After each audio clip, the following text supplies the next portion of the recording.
Bienvenue à nouveau dans cette tribune discussion, échange avec une personne ressource. Ce matin, nous serons plus ou moins au chapitre politique et société avec un nouvel invité. Il a nom, Nicéphore Noulékou, il est président de l'association de jeunes GEID.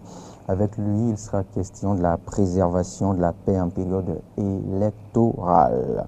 Nous tenterons de comprendre quelle est la contribution de la jeunesse béninoise à la préservation de cette paix tant prisée.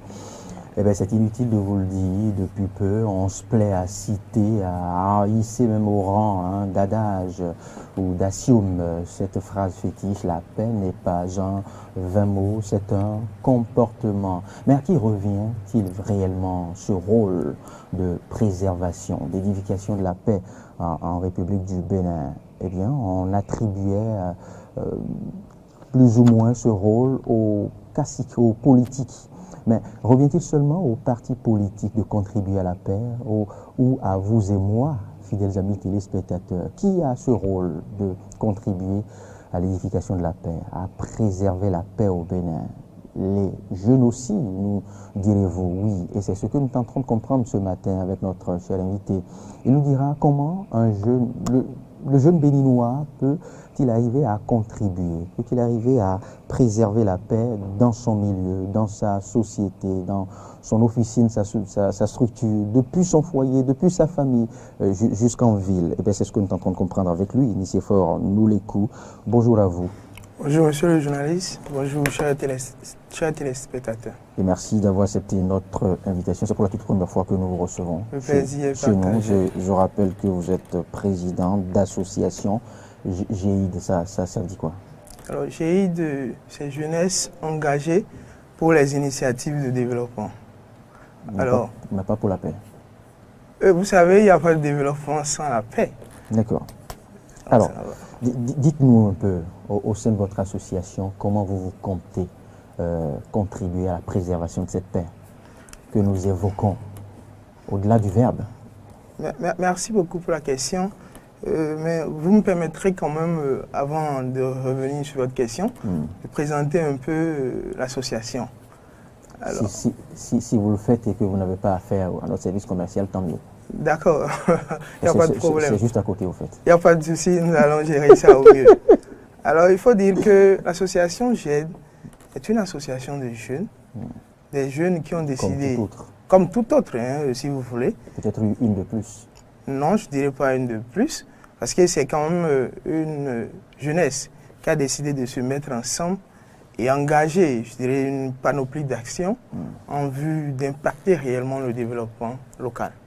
Alors, pour dire, GEID est une association qui a pour mission d'œuvrer pour le renforcement et l'accroissement du développement local. Ça fait aussi partie d'une certaine association. Ah oui, ce n'est pas ce qui manque au Bénin. C'est pas ce qui manque. Mais comment vous démarquez des autres associations, je veux dire? Alors, il faut déjà dire que... En quoi faisant concrètement? Alors, ok. Vous savez, GEID est une association qui a fait sa première sortie officielle le 6 février dernier. Alors, après cette première sortie officielle, nous avons déjà dès lors annoncé nos intentions qui étaient de renforcer véritablement le développement local. Après ça, le 6 mars dernier, nous avons procédé à l'installation de nos organes statutaires dans la ville de Cotonou. Quand nous avons fait cette installation, nous avons eu un double événement le jour-là. Il s'agissait de l'installation de nos organes statutaires dans la ville de Cotonou, mais aussi nous avons profité pour lancer une campagne que nous avons dénommée « Engageons-nous pour la paix ». C'est ce qui m'intéresse, moi. Alors, cette campagne... Vous l'avez compris? Oui, je l'ai compris. Très bien. Alors, vous savez, il faut avoir le courage de reconnaître que sous nos cieux... Vous l'avez lancé, cette campagne. Nous l'avons lancée. Mais qu'a-t-elle donné? La campagne n'est, je dirais, qu'à ses débuts. Et c'est d'ailleurs l'un des objectifs pour lesquels vous me recevez ce matin. Dites-nous en quoi cela... En quoi constitue cette campagne? Alors, cette campagne, Engageons-nous pour la paix, est une campagne de sensibilisation sur la paix et qui vise, je dirais, à médiatiser ce que nous appelons le concept de la culture de la paix, mais aussi à faire la promotion de la tolérance. Vous le faites comment? De l'acceptation, et je dirais même de la non-violence. Alors pour le faire, nous avons décidé quand même d'engager une campagne de sensibilisation, je dirais médiatique, à travers une sensibilisation de toutes les couches. Et c'est pour ça que je vous disais tantôt que, vous m'avez pas laissé terminer, que le 6 mars dernier, nous avons installé nos organes statutaires. Et je voudrais revenir là-dessus pour dire que quand même, c'est 13 comités d'arrondissement, mais aussi 165 points focaux que nous avons installés dans toute la ville de Cotonou, mais que nous avons investis en tant qu'ambassadeurs de la paix aussi. Oui, et je vous dirais aussi que, vous savez, j'ai entrepris déjà une campagne de sensibilisation médiatique, parce que vous n'êtes pas sans savoir que les réseaux sociaux aujourd'hui constituent quand même un large moyen de sensibilisation. Donc nous avons lancé cette campagne. Que vous exploitez beaucoup. Que nous exploitons pas des... Je l'ai constaté hier à travers un collègue. Parce que vous avez annoncé en grande pompe déjà votre passage sur Eden. Ah, vous l'avez constaté, peut-être mieux que moi. Je l'ai constaté. Ok. Et donc, nous utilisons ce canal-là pour véritablement sensibiliser les gens sur la conduite à tenir pendant cette période de paix. Parce que vous savez, cette période électorale surtout, parce que vous n'êtes pas sans savoir que notre pays s'apprête les jours à venir à mettre encore à l'épreuve une fois sa démocratie. Et les périodes électorales sous nos cieux, il faut avoir le courage de le dire, sont des périodes très sensibles. Des périodes, si nous ne prenons pas garde, se transforment en des périodes de crise profonde, d'instabilité et même sur tous les plans. Ailleurs, nous on sait toujours mieux gérer. Alors, donc, vous savez, on dit, vaut mieux prévenir que guérir. Et quand vous vous intéressez un peu à la sociologie des peuples, vous constaterez que les peuples ne sont pas si différents que ça. Je peux vous dire que vous verrez que dans la sous-région, un peu partout où il y a eu des élections dernièrement, nous avons connu quand même de petites crises. Je ne prendrai pas le risque de les qualifier, mais il y a quand même eu des crises. Alors pour prévenir cet état, et pour ne pas se laisser aller aussi à cette crise, il vaut mieux prévenir, sensibiliser. Et vous savez, cette question de paix est une question qui impacte tout le monde. Alors aussi, il faut dire que la jeunesse, la plupart du temps, pour toutes les crises, que ce soit pré, pendant les élections et même post-électorales, est la couche la plus touchée. Parce qu'elle est la couche qui est la plus manipulée par, je ne dirais pas les politiques seuls. Ça, vous en êtes conscient? Oui, ça... C'est déjà bien. Nous en sommes conscients. Et c'est d'ailleurs pourquoi nous, jeunes, jeunesse engagée pour les initiatives de développement, conscients qu'il n'y a véritablement pas de développement sans la paix, avons dit il va falloir que nous puissions sensibiliser nos pairs pour leur dire de ne pas se laisser manipuler pour la période à venir et de véritablement travailler pour la préservation de la paix. Il s'agira de savoir dire, de savoir parler, de savoir parler, de savoir dire quoi il faut le dire, comment le dire, quand est-ce qu'il faut le dire, pour ne pas toucher les sensibilités. Oui, M. Faure Noulékou, vous le dites si bien, vous avez mobilisé vos pairs, vos amis, vos collaborateurs de votre association, vous les avez déployés de par le Bénin, mais suffit-il de le faire pour préserver la paix? Parce que là, vous vous exprimez en cette langue des autres. Et ici, vous le faites si bien.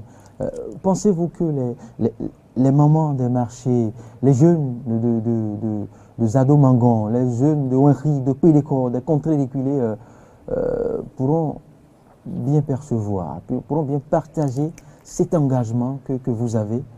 Que faire? Merci beaucoup. Parce qu'ils n'ont pas tous accès aux plateformes, aux réseaux sociaux, comme vous aimez bien en fait. Exactement. Merci pour la question. Ça a été quand même aussi une question qui a été débattue au sein de l'association.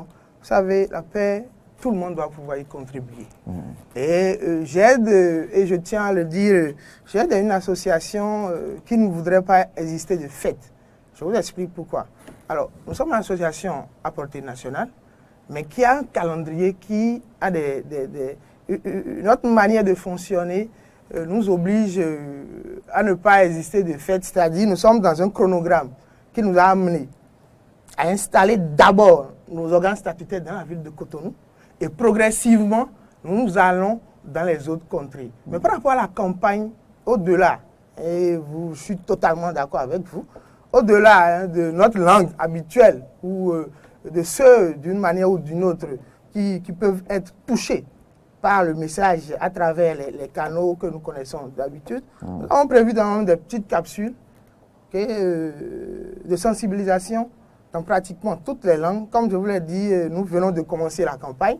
Elle est dans sa première phase. La seconde phase est de toucher les gens à travers des petites vidéos de sensibilisation, mais aussi à aller sur les radios communautaires et passer l'information pour pouvoir toucher, je dirais, le maximum de personnes que possible. Ça, ce n'est que la contribution. Et le faire aussi en langue. Bien sûr, comme je vous l'ai dit, d'abord nos vidéos, les petites capsules de sensibilisation que nous avons réalisées, qui seront mises sur les canaux bientôt, sont dans les différentes langues de notre pays. Nous avons essayé quand même de toucher, de prévoir, on a prévu quand même de toucher une grande partie de la population à travers ces capsules-là. Je voudrais croire et vous voir faire, parce que vous savez, de nos jours, la jeunesse a quelque peu honte de s'exprimer dans ses langues maternelles. Tout le monde veut simuler ou singer le lettré. On a parfois, je ne sais pas s'il faut appeler ça une honte à s'exprimer en nos langues maternelles. Si vous arrivez à le faire, ben ce serait bien, tant mieux. Mais je voudrais bien croire que derrière cet engagement d'installation, parce que vous y insistez, qu'il n'y a pas une main obscure et, c'est pas, ou forte ou puissante de cacique de politique. C'est une question Ce n'est pas la thématique, oui, mais... Oui, c'est vrai, il faut pouvoir l'aborder, c'est une question qui revient d'ailleurs. Est-ce que vous voulez, vous réclamer national? Oh, bien sûr, nous réclamons national. Vous parlez de votre association, association, bien évidemment. Bien sûr, nous réclamons national. Combien de national. jeunes ont de moyens de se déployer, de couvrir le territoire national? Alors, vous savez, cette question me revient la plupart du temps. Ah, déjà. Et je vous dirais déjà que je suis parfois choqué. Déjà par ce commentaire que vous avez eu à faire tout à l'heure en disant que quand on voit combien de jeunes ont des moyens pour pouvoir mettre en place quelque chose, se démarquer, ça veut dire que la jeunesse, d'une manière ou d'une autre, se sent incapable de pouvoir mettre en place quelque chose et de se battre, de se donner ses propres moyens pour y arriver. Il faudrait que nous puissions dépasser ce paradigme-là. Nous, jeunes, engagés pour les initiatives de développement, nous nous sommes mis ensemble et nous travaillons pour pouvoir retrouver ou bien nous donner les moyens nécessaires pour mettre en œuvre nos projets.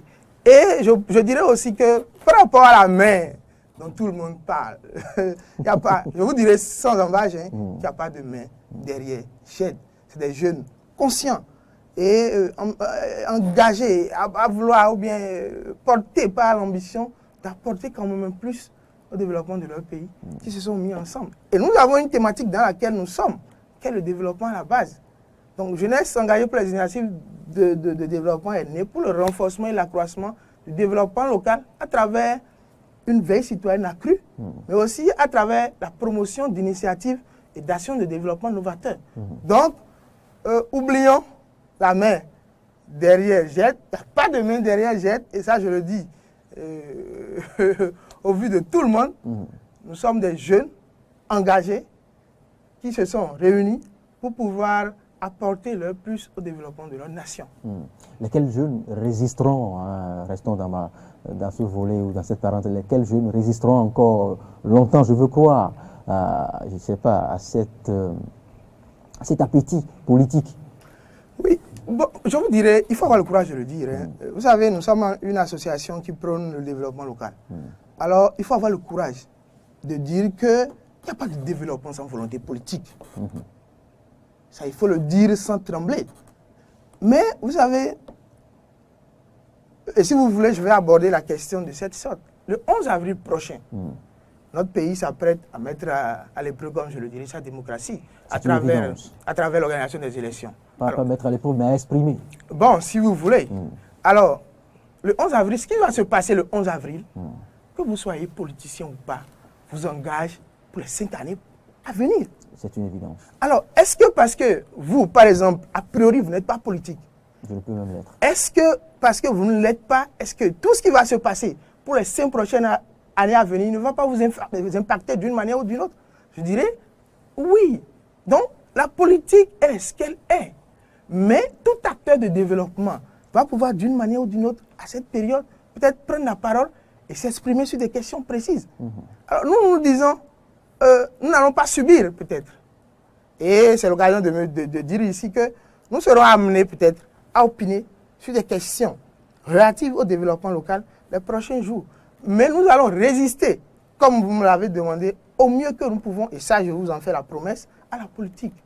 Mais il ne faut pas, du coup, balayer du revers de la main pour dire que GED n'est pas une association. On ne crie pas sur tous les toits, on est une association apolitique, on est une association apolitique. Parce que déjà, cette question, dans notre pays, est résolue par la réforme du système partisan. On sait que ceux qui doivent faire la politique dans notre pays désormais. Et mieux, je vous dirais que l'un des objectifs de GED, c'est de mettre en place, de créer, de dynamiser un cadre de plaidoyer vis-à-vis des collectivités locales. Parce qu'une chose est de mettre en place un dispositif socio-communautaire d'identification des problèmes, la veille citoyenne, et d'identifier les problèmes des populations. Mais l'autre chose est de pouvoir apporter des solutions. Donc, vous ne pouvez pas dire que vous voulez rentrer dans un cadre de plaidoyer avec les collectivités locales qui ont à leur tête des hommes politiques et dire que rien ne vous concerne dans la politique. Il faut avoir le courage de dire que malgré toute votre bonne volonté, quand il n'y a pas une volonté politique qui peut être orientée par nos actions de plaidoyer, il ne peut pas avoir de résultats aussi. Cela ne voudra pas dire que je n'ambitionne pas aller conquérir un mandat électif. Nous sommes une association de développement. Nous resterons une association de développement qui opinera sur des questions de développement. C'est déjà assez sincère et assez franc de votre part, hein. Cette dernière réponse est beaucoup plus rassurante sur, je dirais, votre posture actuelle et ce que peut être encore votre posture à l'avenir. C'est déjà bien clair là, bien décliné. Nicéphore Noulékoun, vous l'avez dit, bientôt le 11 avril, le peuple béninois sera appelé aux urnes pour élire le président de la République. Et inutile de vous rappeler encore les duos en position. Que doit faire le jeune béninois ce 11 avril, à l'avant-veille, ce 11 avril et après ce 11 avril, selon vous? Alors, le jeune béninois, avant ce 11 avril, doit prôner la paix, doit éviter des comportements attentatoires à la paix, doit savoir quoi dire, parce que c'est un moment de forte susceptibilité. Il faut savoir quoi dire parce que pour ne pas éveiller les sensibilités. Alors, mais après ça, le 11 avril, le jeune béninois doit aller, en tout cas le jeune en âge de voter, doit pouvoir aller voter dans la paix. Surtout dans la paix, dans la quiétude, ne pas rentrer dans des provocations et surtout tout faire pour préserver cette paix très indispensable à tout développement, même démocratique si vous voulez. Mais après aussi, ce 11 avril, nous devons toujours rester dans cette posture de non-violence, d'acceptation des résultats aussi et de tolérance pour toujours consolider cette paix-là. Donc voilà ce que je peux dire par rapport au comportement que devrait avoir un jeune épris de paix et qui a pour objectif aussi quand même le développement de sa nation.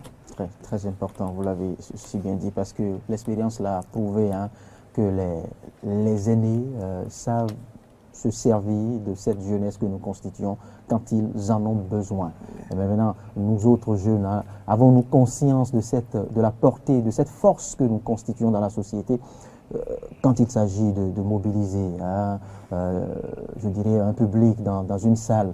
On sait qu'est-ce qui fait la majorité, quelle catégorie fait la majorité. Ce sont les jeunes, vous ne me direz pas le contraire. Et quand il s'agit aussi de battre le macadam, de manifester, ce sont toujours ces jeunes qu'on sollicite. C'est dit que la jeunesse a quand même un rôle important, a une place prépondérante dans la société, même si à ce jour les instances les plus importantes ne lui reviennent pas de droit, lui reviennent de droit mais ne lui sont pas confiées.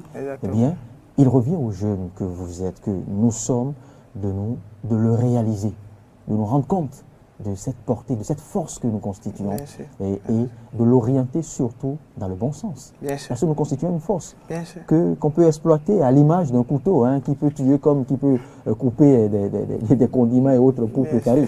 Voyez-vous. Donc il nous revient aux jeunes et c'est surtout à ce rôle que nous convions, pas seulement votre association, mais toutes les autres associations de jeunes au Bénin, à rester fidèles à leur ligne.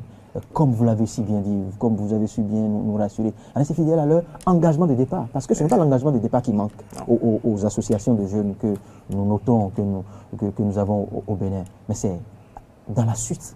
Bien sûr. Oui, que voilà, face à l'appât, face à l'appétit, face au face à la beauté, à la possibilité. Vous savez de quoi vous parlez, parce que vous le dites avec une certaine aisance. Oui, parce je suis totalement d'accord avec vous. Parce que nous sommes au pays et nous avons vu de nos amis. Bien sûr, bien sûr. Non, ça c'est un défi. Nous connaissons les quelques rats qui ont résisté. Exactement. Jusqu'à quand? Et jusqu'à quand? Et nous connaissons aussi ceux que nous n'allons pas cribler de mots ici, mais nous savons qu'ils n'ont pas pu résister peut-être longtemps. Il y en a qui ont résisté jusqu'à un niveau donné, comme vous l'avez dit, jusqu'à quand? Bien sûr. Mais qui ont croupi. C'est le défi, hein, je pense que c'est le défi à relever. Ce n'est pas facile, il faut l'avouer, parce que pour toute initiative, il vous faut des moyens.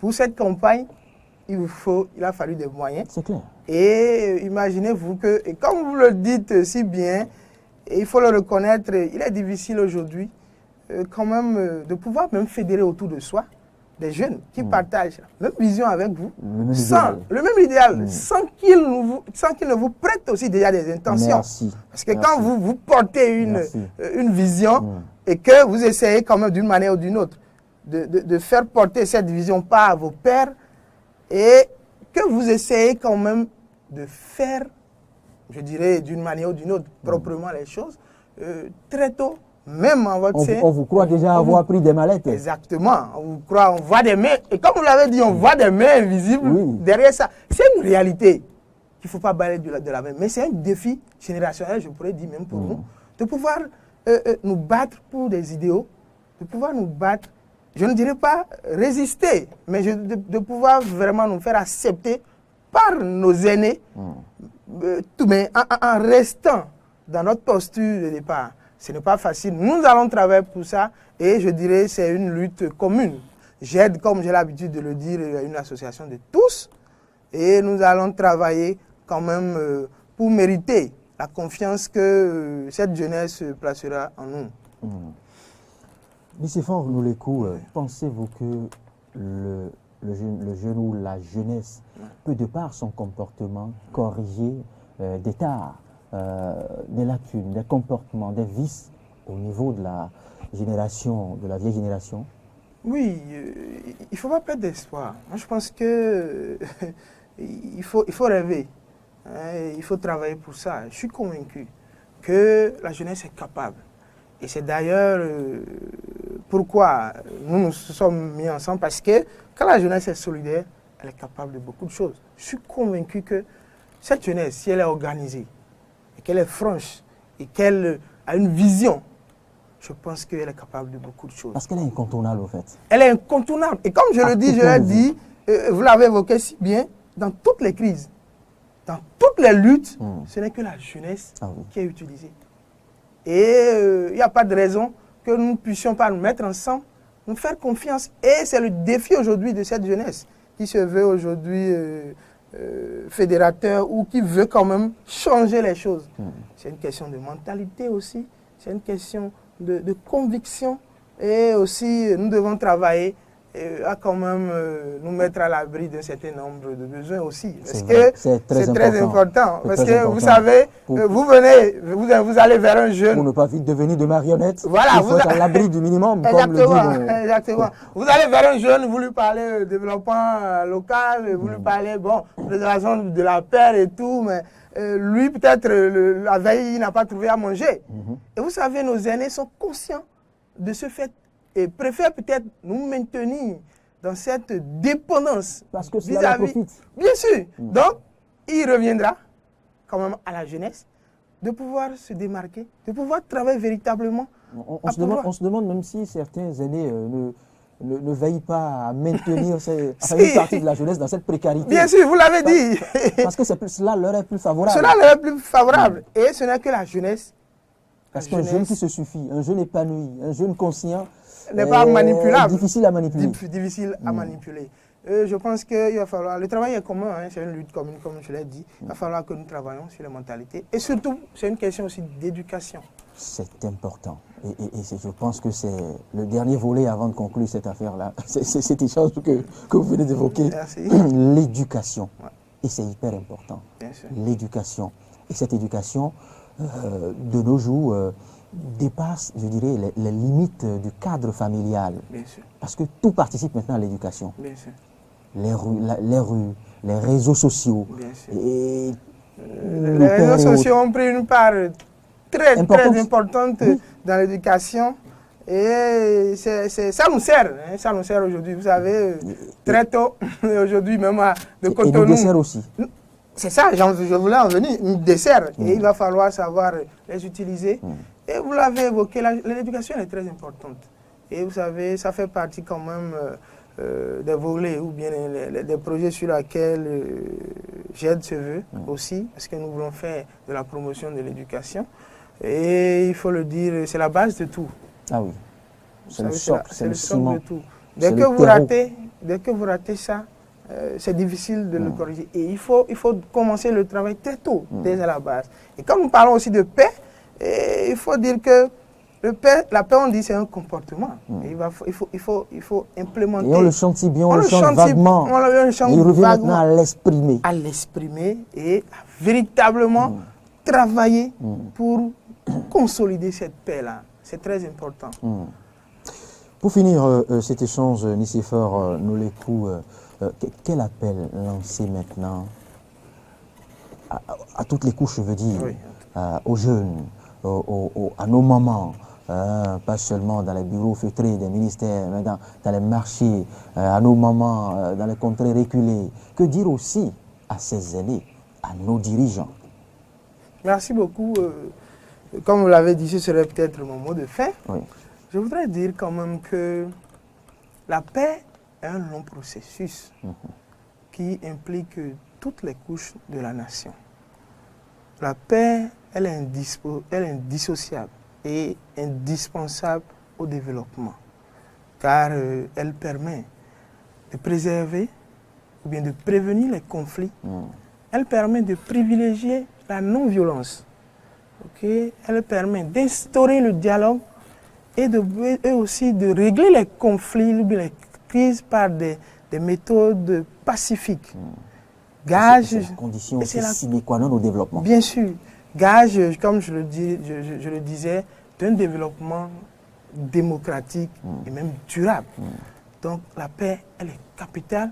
Nous devons travailler à la consolider partout où nous sommes pour que au soir, parce que le contexte actuel, il faut le repréciser, au soir et peut-être même après le 11 avril, que nous continuions de nous saluer, que nous continuions de nous fréquenter, parce que les périodes électorales ne sont pas des périodes de guerre, ne sont pas des périodes de crise, de renonciation et d'isolement.